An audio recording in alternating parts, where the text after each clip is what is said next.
they were buried alive. The very hands that built one of the world's greatest wonders were silenced forever, sealed inside the tomb they had just completed. This was no accident, it was a calculated act to protect the secrets of the first emperor of China, Qin Shi Huang. The cost of secrecy was the lives of the craftsmen, laborers and engineers who knew the tomb's layout. Their knowledge died with them, entombed alongside the emperor they served. Sima Qian, writing a century later, described how, as soon as the emperor was interred, the gates were shut, trapping everyone inside. The official reason to ensure the treasures and booby traps would never be revealed. Hundreds, perhaps thousands, were condemned to this fate. They had spent decades building a subterranean palace, a marvel of engineering and artistry, their reward to become its eternal, silent guardians. This chilling detail sets the stage for the entire necropolis. It underscores the absolute authority of the emperor and the extreme lengths he would go to secure his legacy. The story of the tomb begins with a human tragedy of epic proportions. For over 2,000 years the central mausoleum has remained sealed. We have only scratched the surface of what lies beneath Xi'an. The discovery of the Terracotta Army in 1974 was just the beginning. It was an accidental glimpse into a world meant to stay hidden forever, a world protected by a terrible secret and the sacrifice of countless lives. To understand the tomb, you have to understand the man who commissioned it, Ying Zheng. He ascended the throne of Qin as a boy, but soon conquered all the warring states of ancient China. In 221 BC, he unified them into a single empire and named himself Qin Shi Huang, the first emperor. His reign was transformative and brutal. He standardized language, currency, weights and measures and connected the country with roads and the First Great Wall. His rule was defined by strict laws and harsh punishments. Dissent was crushed. He ordered the burning of books and execution of scholars to stamp out opposition. The emperor's ambition extended beyond the mortal world. Construction of his mausoleum began as soon as he took the throne, a project spanning nearly 4 decades. He conscripted hundreds of thousands to build his final resting place. This was not just a grave, but a parallel universe, a replica of his empire for the afterlife. The tomb is a political statement, the ultimate expression of his power and vision for an eternal empire. Every element from the terracotta warriors to rumored rivers of mercury reflected his status as the first emperor. He had conquered the known world, and intended to rule in the next. His tomb was his palace, his capital, and his empire, all buried beneath a man-made mountain, designed to last forever.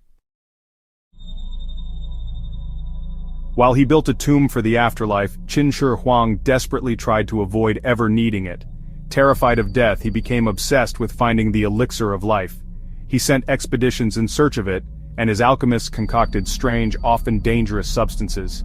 The most famous was Xu Fu, who claimed to know where immortals lived and set sail with thousands, never to return. Some say he was lost at sea, others, that he escaped to start a new life elsewhere. The emperor was left waiting, trying other mystics and potions. Ironically, the mercury-laced elixirs he consumed likely hastened his death. This dual obsession, preparing for the afterlife while trying to avoid it, defines his legacy. He was a pragmatist and a nation-builder, but also a man consumed by superstition and fear.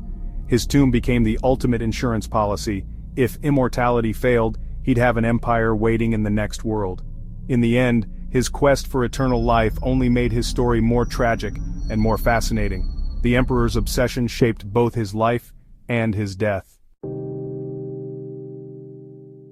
In 1974, farmers digging a well near Xi'an struck history, a clay head, part of Qin Shi Huang's Terracotta Army.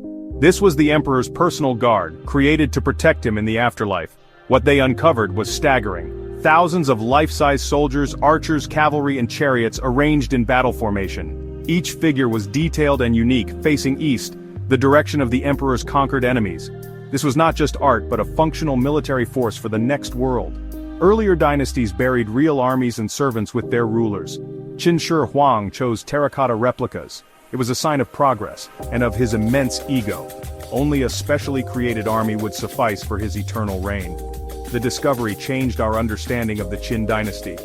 Before 1974, Qin Shi Huang was mostly a figure in ancient texts. Now we could see the faces of his soldiers, their armor, and their weapons. The Terracotta Army became a silent testament to the emperor's power and ambition. It revealed his meticulous planning for an eternal reign beyond the grave. And it was just the beginning of what the site had to reveal. The army's discovery opened a window into a world that was meant to stay hidden. It showed the scale of the emperor's vision, and the lengths he went to secure it. The Terracotta Army is both a masterpiece and a mystery. It stands as a symbol of the emperor's quest for immortality, and it guards secrets that still lie buried, waiting to be uncovered. Look closely at the warriors. No two faces are alike. Each soldier is an individual portrait, with unique features, hairstyles, and expressions. The realism is astonishing. It's as if the artisans modeled them on real soldiers. Their uniforms and armor are depicted with incredible accuracy, showing different ranks and roles. Generals wear elaborate armor, archers are dressed for mobility, charioteers have specialized gear. The details are precise, down to the rivets and shoe treads. Originally, these soldiers were painted in vibrant colors, pinks, reds, greens, and purples. Exposure to air caused the paint to flake off, but new techniques now help preserve the colors. The weapons they carried were real, bronze arrowheads, swords, and crossbow triggers, many still sharp. These were coated with chromium oxide, an anti-rust technology centuries ahead of its time. The craftsmanship and technology reveal the Qin dynasty's advanced skills. The Terracotta Army is more than art. It's a snapshot of a real, organized military force. It's a testament to the emperor's power and the artisan's genius, and it's a reminder of the secrets still buried beneath the earth.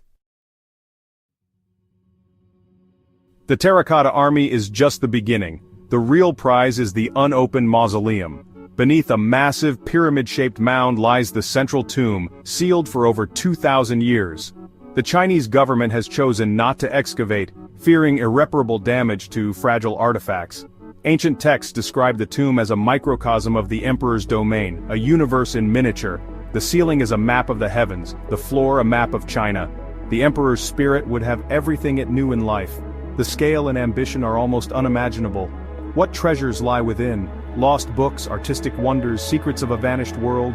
The tomb remains one of archaeology's greatest mysteries. It sits, silent and waiting, holding answers to history's biggest questions. For now, its secrets are locked away, protected by earth, legend, and caution. The emperor's palace remains undisturbed, a universe waiting to be revealed.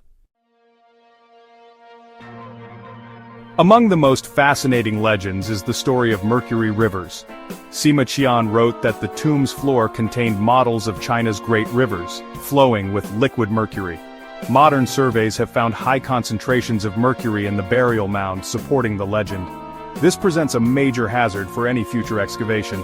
The ceiling was reportedly painted as a celestial map, with pearls and gems for stars. The tomb was a complete cosmos, earth below, heavens above. It was the ultimate expression of the emperor's desire to rule both heaven and earth.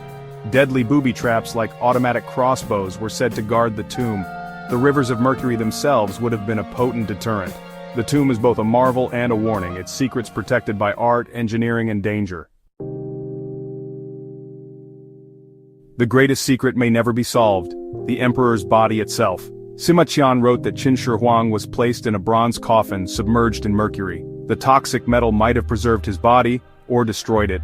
The tomb could hold priceless historical knowledge. Lost books, forbidden texts, forgotten philosophies. How did the artisans achieve such feats? How did they transport so much mercury? How did they create the terracotta figures with such precision? The answers are locked away with the tomb's creators. Remote sensing can map the structures but not reveal the art or words within. Some secrets may be kept forever. The decision not to excavate means we must live with the mystery. The tomb is a powerful reminder. Some parts of history remain beyond our reach. The legacy of Qin Shi Huang is a study in contrasts. He was a unifier and a tyrant, a visionary and a paranoid ruler. His tomb is both a masterpiece and a monument to cruelty. The Terracotta Army became a global icon, a symbol of China's ancient ingenuity. But it also deepens the mystery of what lies within the sealed palace. The story of the tomb is still being written. Archaeologists continue to make new discoveries. Acrobats, musicians, bronze birds. Each find adds to our understanding of this incredible place. The necropolis is a sprawling city for the dead, with the emperor's tomb at its heart. In seeking immortality, the emperor achieved it. His story endures. His tomb fascinates and inspires awe, challenging us to learn more. The first emperor and his silent army invite us to explore the past and ponder the secrets history has yet to reveal. The mystery endures, waiting for the day we are ready to unlock it. If you want to continue exploring the world's greatest mysteries, subscribe for more.